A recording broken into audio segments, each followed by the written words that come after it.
Well, I have to say, the president looks a combination of gleeful and relieved.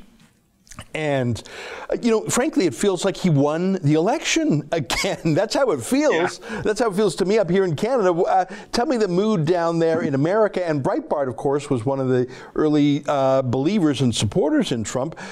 Give me a sense of things down there in the States.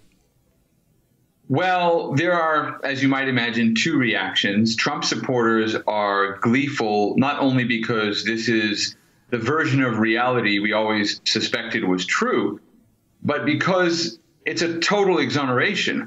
The idea that you would have Robert Mueller, who had a staff of Democrats who did not like the president and who had gone after some of the president's associates in a very heavy-handed way, the idea that he would exonerate the Trump campaign of collusion with Russia was something few of us had dared to hope. We didn't believe there was any collusion, but we didn't think that Mueller would give Trump a clean bill of health.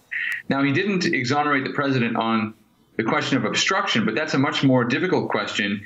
And the attorney general and assistant attorney general decided there was not sufficient evidence to pursue that. So effectively, that is an exoneration. On the other side, you've got the media and the Democrats. And there are two reactions. You have some stunned by the developments. They did not expect this. They're disappointed in the outcome, but they accept it, and they are looking for the next thread to pull on this story almost out of habit. Then you have those who simply refuse to accept reality, and these include members of Congress, some journalists who are still saying they need to see the entire Mueller report, they need to see all the evidence that Mueller obtained, they need to look again at the question of obstruction. This is Chairman Jerry Nadler, who heads the House Judiciary Committee, which is also, by the way, responsible for drafting articles of impeachment, and other people like that. So there's a split among Democrats. I give it another 36 to 48 hours before they pull themselves together and either find a new set of talking points or a new conspiracy theory. But essentially, it's a great day in America. And it is like the president was elected all over again. This is a confirmation that he was elected by the American people. He did not steal the election. The Russians didn't rig the election. That Donald Trump was elected legitimately according to our Constitution. And his election represents the voice of the American people, the genuine political will of the American people. And that, to many on the Democratic side and in the media, is a complete revelation. And I would argue he's been denied the opportunity to govern fully for the last 2+ years. And I don't think he's going to get that time back. But it may help him win a second term, to be honest, because the Democrats, believing this to be true, have gone so far out on a limb in declaring the president illegitimate and making all kinds of other accusations and goading each other to take progressively more and more left-wing positions on various issues.